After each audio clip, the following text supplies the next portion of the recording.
Il est actuellement 9 heures du matin. Je suis en direct de Bali. J'ai eu une matinée assez productive. J'ai pu aller à la salle, sauna, hammam et bain froid. Donc je suis en forme. Aujourd'hui, il y a une grosse journée qui m'attend. J'ai décidé de vous partager l'entièreté de l'infrastructure qu'on met en place chez des SaaS B2B et surtout vous aider à faire ce choix d'infrastructure. Je me suis rendu compte que beaucoup de gens parlaient sur la création de bases de données, ok, trouver des adresses mail, la création du copywriting, donc des séquences de prospection, et personne ne parlait vraiment de l'infrastructure qui va vous permettre d'envoyer ces campagnes. Ok, vous connaissez peut-être Lemlist, vous connaissez peut-être certains logiciels, mais est-ce que c'est vraiment les logiciels les plus adaptés à vos besoins? C'est ce qu'on va essayer de répondre dans cette question. Et ouais, si vous lancez, si vous comptez vous lancer dans le cold email aujourd'hui et que vous êtes tout nouveau, cette vidéo va vraiment vous apporter un max de valeur. Donc pensez à le faire.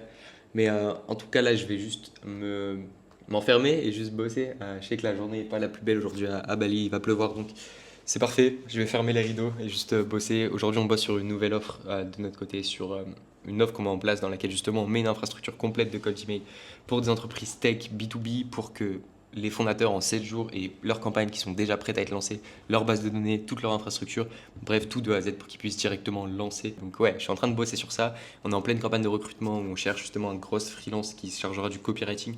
On cherche une personne qui est expérimentée dans ce domaine. Donc si par tout hasard vous êtes cette personne, n'hésitez pas à me contacter sur LinkedIn, je le mettrai en bio. Mais sinon, c'est ça un petit peu la to-do aujourd'hui. J'ai ça et j'ai pas mal de projets clients à finir. Je bosse sur un SaaS en parallèle, donc il y a du code. Et sinon, je vais vous enregistrer cette vidéo pour vous montrer l'entièreté de l'infrastructure. Comment mettre en place une infrastructure de prospection B2B qui va vous permettre d'aller chercher entre 20 et 100 rendez-vous découvertes B2B qualifiés. Comment vous allez pouvoir mettre en place tous les paramètres, comment vous allez pouvoir juste configurer cette infrastructure pour qu'elle vous permette d'aller chercher des rendez-vous plus ou moins automatisés et surtout d'aller scaler cette infrastructure. Il y a une problématique qui est récurrente dans le code Gmail, c'est qu'aujourd'hui, dans ce schéma, typiquement, quand vous souhaitez faire des campagnes de code email, si vous êtes tout nouveau dans le code email et que vous commencez là-dedans, vous allez potentiellement vous focus uniquement sur créer une base de données, donc trouver des adresses mail qualifiées, vérifier en tout cas, ou créer des séquences, ok, sur l'aspect copywriting. Et ensuite, vous allez lancer vos campagnes et feu vert. Mais il y a une partie complète que tout le monde oublie, ça va être la création de ton infrastructure de code Gmail, ok? Sinon, tes mails vont tomber en spam. Sinon, tu vas juste pas pouvoir scaler, pas pouvoir envoyer assez de quantité sur ces mails. Donc, c'est vraiment important. Et aujourd'hui, on va se focus sur un petit peu ce que tout le monde oublie, ce qui est le moins sexy, mais ce qui est extrêmement important selon moi. Et c'est exactement ce qu'on vend. C'est pour ça que je vous ai mis le site web aujourd'hui. On vend des infrastructures de cold email. Alors, avec les campagnes, bien sûr, tout est déjà setup pour lancer vos campagnes de votre côté. Mais je veux dire, le cold email, on a pas mal d'expérience là-dedans et c'est pour ça que je peux vous en parler aujourd'hui. Je foutrai peut-être les informations, mais aujourd'hui, on a 157 comptes pour lesquels on gère. Donc, on a mis en place ce type d'infrastructure pour plus d'une vingtaine de SaaS B2B aujourd'hui. Donc, on sait vraiment de quoi on parle quand on parle d'infrastructure et c'est vraiment un point important et souvent trop négligé. Ok. Donc, si aujourd'hui, vous souhaitez booker du rendez-vous B2B, valider une proposition, un product market fit et affiner votre proposition de valeur, potentiellement juste scaler votre acquisition et avoir quelque chose qui vous permet d'aller faire beaucoup plus de quantité et d'obtenir toujours les mêmes taux de rendez-vous, vous êtes exactement sur la bonne vidéo. Le cold email est vraiment fait pour vous, ok? Les avantages du cold email sont énormes, et pour moi, toute entreprise B2B devrait avoir des séquences de cold email qui tournent parce que c'est plus ou moins automatisé. Une fois que c'est lancé, ça va vous permettre de booker du call. Vous avez du retour rapide du marché. Vous pouvez lancer des campagnes extrêmement rapidement aussi. Vous êtes ultra flexible et c'est pas très cher en soi. Le cold email, c'est pas très cher quand on compare à d'autres process d'acquisition. Donc, premièrement, si c'est vraiment vos objectifs, vous êtes sur la bonne vidéo et je vais vous montrer exactement comment vous allez pouvoir mettre en place cette infrastructure. Ça peut être un peu compliqué, l'aspect technique fait peur ouais, quand on démarre là-dedans, on sait pas du tout comment s'y prendre, mais vous êtes sur la bonne vidéo. Je vais tout vous montrer et c'est pour ça que vous devez regarder cette vidéo jusqu'au bout, ok? N'oubliez pas, ne négligez vraiment pas ces étapes. Encore une fois, tout le monde se focus sur ça, mais la plupart des résultats, ils sont faits ici. Si ces étapes-là ne sont pas bien faites, vous n'allez pas avoir de résultats sur vos campagnes. Donc, c'est important de comprendre ça. On va voir juste comment comprendre ses besoins parce que vous allez avoir des possibilités qui sont énormes dans le cold email. Donc, il faut vraiment être sûr qu'elles soient les plus adaptées à vos besoins actuels. Choisir son outil, acheter des adresses mail et préparer ces adresses mail. Ok, on va commencer avec comprendre son besoin. Aujourd'hui, vous avez une quantité astronomique d'outils de cold email, vous avez une quantité astronomique de choses que vous pouvez faire avec du cold email. Donc, l'idéal aujourd'hui, c'est de comprendre exactement votre situation pour trouver les meilleures solutions, que ce soit les meilleurs outils ou surtout la meilleure stratégie à mettre en place sur le cold email. Ok, donc comprendre ses besoins, il y a plusieurs éléments à prendre en compte selon nous, ce qu'on a pu remarquer sur le marché. Ça va être premièrement la taille de votre marché. C'est un élément qui est extrêmement important parce que ça va déterminer le nombre de prospects que vous allez pouvoir adresser et donc le fait que votre infrastructure soit robuste ou scalable. Ok. Si aujourd'hui vous avez un plus petit marché, vous allez voir que je vais vous faire des recommandations en fonction de celui-ci, mais c'est un élément qui est extrêmement, extrêmement important à faire et à prendre en compte. Ok. Objectif final, qu'est-ce que vous voulez faire avec cette prospection? Votre budget, le budget reste relativement faible sur du cold email de manière générale quand on compare bien sûr à d'autres process d'acquisition. Si vous êtes juste une entreprise et que vous voulez adresser, vous avez un TAM potentiellement, une taille de marché à 100 000 prospects, vous ne dépasserez pas les 500 euros par mois normalement si vous ne faites pas trop de folie. Le temps que vous voulez y attribuer, l'accessibilité, il y a une petite faute, désolé pour ça, de votre cible. Aujourd'hui, c'est compliqué de trouver des adresses mail et ça ne marche pas pour toutes les cibles. Donc ça, c'est également un point à prendre en compte. Et où est-ce qu'est votre cible? Si aujourd'hui, est-ce que votre cible va vraiment répondre à des cold email? Est-ce qu'elle répond vraiment aux emails? Est-ce qu'elle répond sur du LinkedIn typiquement? C'est des points à prendre en compte. Il faut vraiment avoir ça en tête avant de lancer des campagnes de cold email. C'est les éléments les plus importants qu'il faut que vous ayez en tête avant de lancer du cold email. Ok. La deuxième étape, ça va être ici le choix du logiciel. Comme je vous l'ai dit, les logiciels de cold email aujourd'hui, c'est des outils qui sont extrêmement puissants et il faut être sûr de choisir le bon. Okay, ça peut vraiment vous rapporter énormément de résultats pour très peu d'euros par mois, une centaine d'euros par mois. Vous allez vraiment pouvoir booker un maximum de calls et le ROI est fou. Mais pour ça, il faut vraiment choisir le bon selon vos solutions. Lemlist, plus cher, plus simple, plus rapide. Plus cher, plus simple. Mais derrière, vous allez avoir... Ouais, en fait, tout est vraiment simplifié sur Lemlist. C'est vraiment un outil qui est fait pour les débutants. Donc, si aujourd'hui vous n'avez pas du tout envie de vous prendre la tête et que vous souhaitez partir sur quelque chose, partez sur Lemlist. Enfin, si vous voulez vraiment pas vous prendre la tête, encore une fois, c'est des outils qui sont faits pour tous les SDR, tous les sales. Vous n'allez pas vous prendre la tête avec du Lemlist. Ça va très vite à configurer, très vite à mettre en place. Vous avez une très bonne délivrabilité et vous allez quand même faire pas mal de choses. Maintenant, le seul problème, c'est que c'est difficilement scalable. Donc, si vous avez un marché qui est beaucoup plus gros, je ne vous recommande pas forcément le Lemlist parce que ça ne va pas vous permettre d'aller très très loin en termes de cibles et d'opportunités à adresser. Mais c'est un très très bon choix si vous êtes débutant. Ok. Donc, Lemlist, uniquement si vous avez une petite taille du marché, si vous êtes complètement débutant, que vous ne voulez pas vous prendre la tête, c'est un peu plus cher, il faut mettre un peu plus de budget que les autres outils que je vais vous présenter, mais derrière ça peut en valoir la peine si vous ne voulez pas du tout vous prendre la tête. Ok.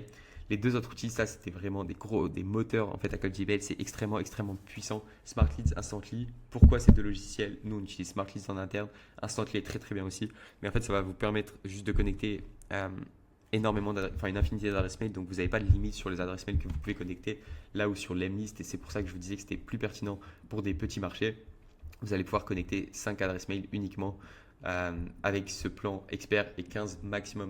Donc ouais, c'est vraiment pas optimisé pour faire de la quantité. Smartleads et Instantly, c'est fait pour ça, c'est fait pour aller adresser, de faire du gros volume de cold email.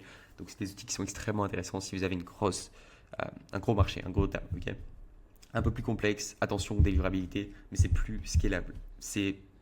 Vous avez l'accès en fait à beaucoup plus de paramètres. Vous allez vraiment pouvoir faire tout ce que vous voulez. Donc je vous prends un compte typiquement Warmup. Ça c'est un exemple. Vous allez pouvoir gérer chacun des paramètres, chacun des éléments, que ce soit dans le général. Voilà, ici vous avez tous les accès. Je vais peut-être pas forcément vous montrer ça, mais vous allez pouvoir gérer tout de A à Z. Donc forcément c'est plus complexe, mais derrière vous avez beaucoup plus d'opportunités de scaler avec ça. Et petite parenthèse, mais si vous utilisez Brevo, Mailjet ou Effidem pour envoyer des campagnes de cold, malheur, ne faites surtout pas ça, ok? Vraiment, erreur à ne pas faire. C'est pas du tout des outils qui sont optimisés pour ça, donc le faites vraiment pas. Et autre erreur ici, acheter des adresses mail. Ouais, n'utilisez pas vos adresses mail personnelles.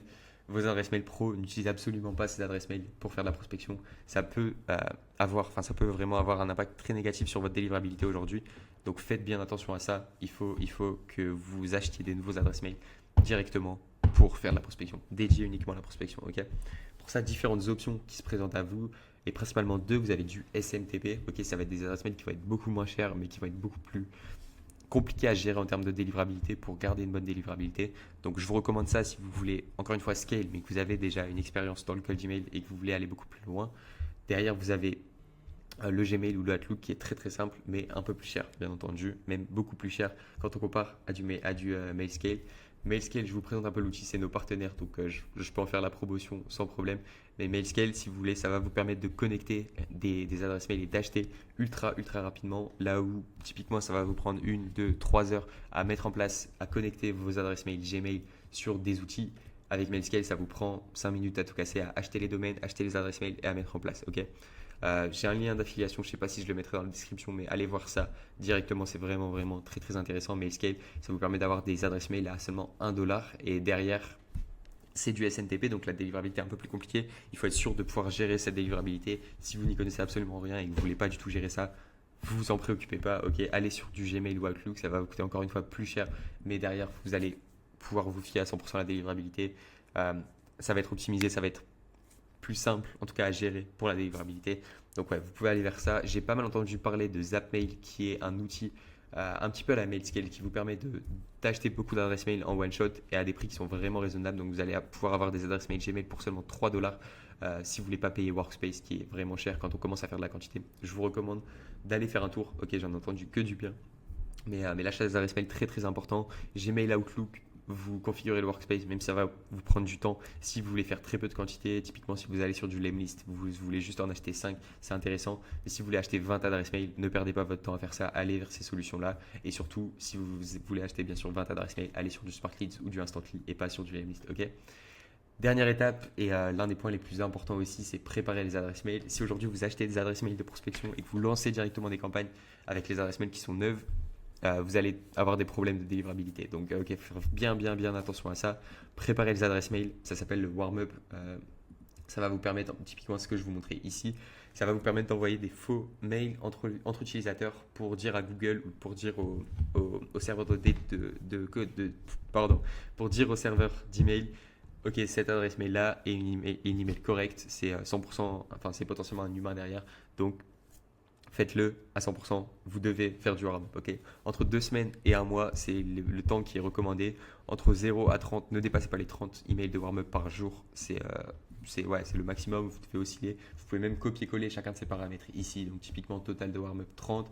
Daily ramp-up, ça veut dire que tous les jours, le warm-up va augmenter de 5 par jour. Donc vous pouvez utiliser ces paramètres.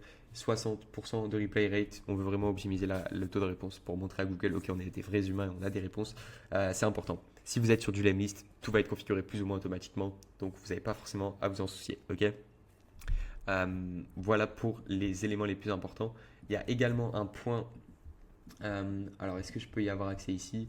Ça va être tout ce qui va être DKIM et IMAP, ok? Ça va être les configurations techniques, donc le Custom Tracking Domain. Si vous voulez traquer le taux d'ouverture, vous allez devoir le configurer directement depuis Lemlist. Il faut simplement ajouter ici ce qu'on appelle un CNAME dans votre DNS. Donc quand vous achetez le nom de domaine, dans le DNS, vous allez directement pouvoir ajouter le CNAME. Il va dépendre de votre plateforme. Donc typiquement ici, vous voyez que c'est Penelope Info. Alors celui-ci, il y a un petit bug, il faut que je configure ça. Mais ouais, vous avez des points qui sont extrêmement importants. Ça va être l'IMAP et le DKIM.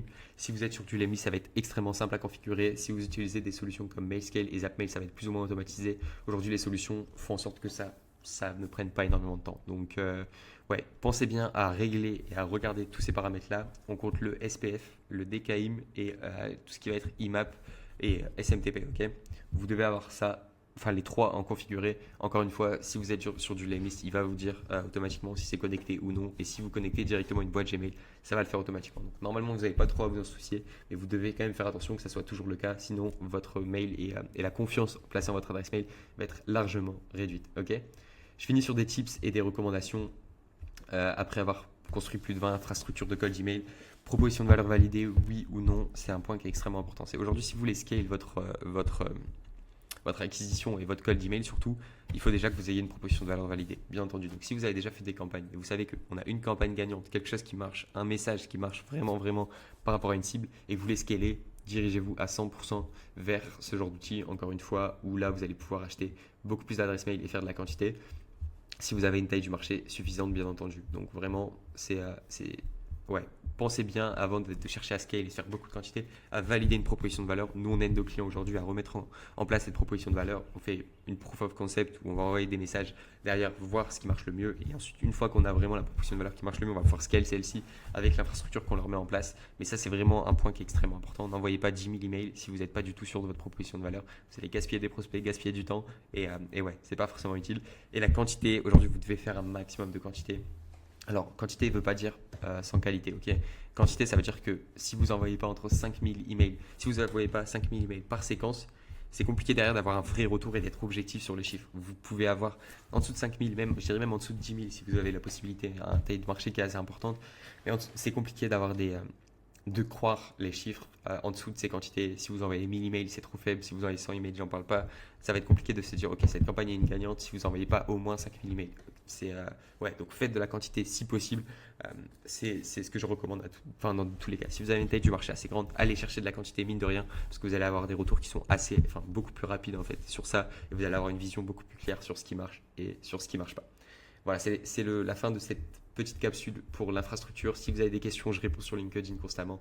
J'ai déjà entendu parler de H Company, mais c'est un projet qui est assez fou dans l'IA actuellement. Je crois qu'ils ont levé 220 millions en pré-seed. J'ai vu le fondateur à Vivatech Paris cette année en 2024. Et ce qu'ils veulent faire, grosso modo, c'est avoir des agents IA qui vont venir se balader sur Internet et juste tu leur donnes une tâche et derrière, ils font la tâche. Et c'est l'un des trucs les plus prometteurs, je pense, en tout cas dans les projets que je suis, moi, de mon côté, sur ce qui peut arriver. C'est-à-dire que l'IA pourrait se balader sur Internet. Si vous avez déjà pu tester potentiellement un auto-GPT,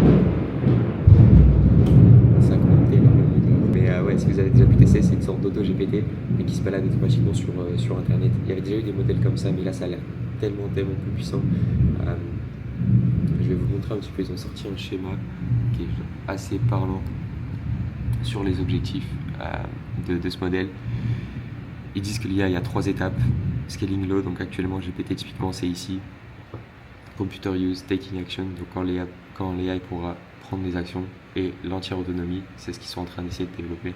Donc juste voir ça, c'est tellement effrayant dans un sens, mais tellement excitant parce que ça va amener tellement de possibilités. Je vous invite à vous inscrire à la bêta, à l'API. Il y a une API qui est en bêta test, toujours en waiting list. Mais on va être les premiers à tester ça et on va être les premiers à innover, donc je vous ferai des feedbacks sur ça.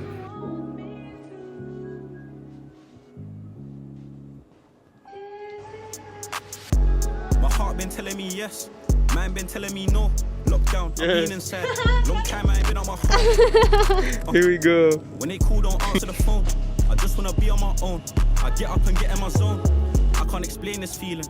Everyone said that they love me, liars simply don't know the meaning. My shorty keep it. Je voulais partager une pensée. J'ai l'impression aujourd'hui que le monde du B2B et le marché du B2B de manière générale est en train de shifter complètement. Okay, l'économie de l'attention, vous savez sûrement qu'on est dans une économie de l'attention. Aujourd'hui, les GAFAM sont les GAFAM parce que c'est les personnes qui ont réussi à catalyser le plus d'attention possible.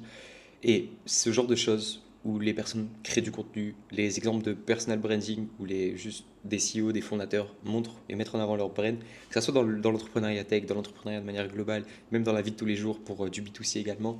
Je pense que ça arrive de plus en plus et je pense que les personnes qui tirent profit justement de cet avantage, en fait, ont un avantage concurrentiel énorme. Le fait d'avoir une brand, d'avoir des personnes qui te soutiennent, une communauté, parce que ce genre de choses ne s'efface jamais. C'est compliqué d'effacer une communauté complète, mais on peut supprimer son entreprise et la recommencer du jour au lendemain.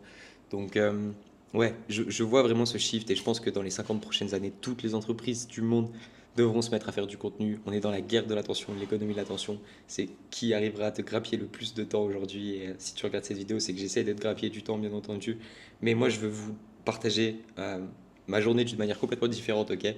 J'ai vraiment pas envie de juste vous mettre des mind maps et vous partager comme bien sûr je l'ai fait avant parce que c'est un extrêmement bon moyen de vous partager de la valeur, mais je veux aussi que vous voyez les coulisses et vous voyez mon quotidien, ok, voir ce que j'essaie de faire, ce que j'essaie de construire, ma vision ouais, comment j'essaie d'appliquer ça et comment j'avance vers mes objectifs tous les jours. Je pense que ce genre d'exemple et ce genre d'entrepreneur va arriver de plus en plus en fait et j'en suis persuadé à 100%. C'est pour ça que je prends le pari et j'essaie de prendre le temps. C'est très compliqué de créer du contenu et ça marche encore une fois dans tous les milieux. Je prends l'exemple de Guillaume Moubush qui a développé sa personal brand et qui est encore en train de tout miser sur sa personal brand parce qu'il a compris que à partir de ça, quand il a une communauté, il peut faire absolument ce qu'il veut et il y a des dizaines et des dizaines d'exemples. Donc je pense vraiment que le contenu c'est un game changer, mais il faut s'appliquer maintenant, il faut mettre le temps nécessaire pour juste bénéficier de ça et de cet avantage concurrentiel. Donc j'essaye aujourd'hui de vous partager de manière 100% authentique mon quotidien, mes apprentissages et ouais, mine de rien j'ai quand même beaucoup bossé pour en arriver là aujourd'hui et j'ai beaucoup de leçons à partager bien sûr sur ma niche et sur mon marché dans le milieu de l'acquisition SaaS B2B. Ça fait 18 mois que je suis focus, enfermé dans ma chambre pour juste comprendre comment scaler des SaaS B2B. Donc je sais que j'ai plein de choses à partager et j'ai envie de le partager au monde aujourd'hui et arrêter de le garder pour soi. Donc c'est un peu l'objectif de tout ça. N'hésitez pas, encore une fois, je suis débutant sur ce type de contenu, donc vous pouvez me partager. N'hésitez pas si vous voulez suivre aussi l'aventure et mon évolution. Je vais essayer de poster une vidéo par semaine, comme celle-ci, de manière 100% authentique, en essayant de vous partager quand même un maximum de valeur sur le monde du SaaS. et sur ce que je sais globalement. Donc n'hésitez pas à vous abonner si vous voulez suivre cette aventure et surtout faites-moi vos retours en commentaire. Ça me ferait extrêmement plaisir de voir que ouais, vous êtes là à me donner du feedback. I grind cause I gotta get paid. 1% chance, 99% faith.